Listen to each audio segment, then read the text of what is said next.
Praise the lord. ఈరోజు దేవుడు మనతో మాట్లాడుతున్న వాక్యము వాగ్దానము నేటి జీవాహారము లూకా సువార్త 1వ అధ్యాయము 50వ వచనము. ఆయనకు భయపడు వారి మీద ఆయన కనికరము తరతరములకుండును. హల్లెలూయ. ఇక్కడ 2 పదాలను మనం అండర్లైన్ చేసుకుందాము. కనికరము తరతరముల వరకును. అయితే ఇక్కడ ఆయనకు అంటే మన దేవునికి మనము భయపడు వారి వలె ఉండాలి. భయం అంటే అది it's out of love, respect. ఎట్లా అంటే దేవుడు యందు భయము కలిగి భక్తి కలిగి.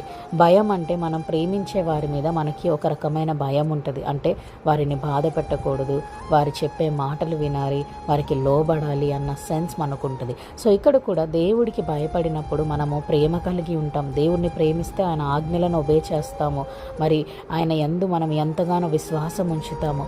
మరి కనికరము తరతరముల వరకు ఉంచుతా అంటున్నాడు దేవుడు. అంటే మనము మన నెక్స్ట్ జనరేషన్ అంటే ఎన్ని జనరేషన్స్ ఉంటే అన్ని జనరేషన్స్ వరకు కనికరంని చూపించే దేవుడు ఎప్పుడు కూడా కోపపడే దేవుడు కాదండి. వాక్యంలో ఎక్కడా కూడా మరి దేవుడు ప్రేమామయుడనే ఉంది. కానీ నన్ను చూసి భయపడండి, నేను ఇలా చేస్తాను అలా చేస్తానని ఎక్కడ కూడా లేదు. మరి వాక్యం ఎంత మంచి వాక్యము దేవుడు మనతో మాట్లాడుతున్నాడు. ఆయనకి భయపడినప్పుడు ప్రేమించి ఒబే చేసి ఆయన కనికరాన్ని మనం పొందుకుంటాము. ప్రతిరోజు ఆయన కృపతో మనలను కృమ్మరిస్తున్నాడు.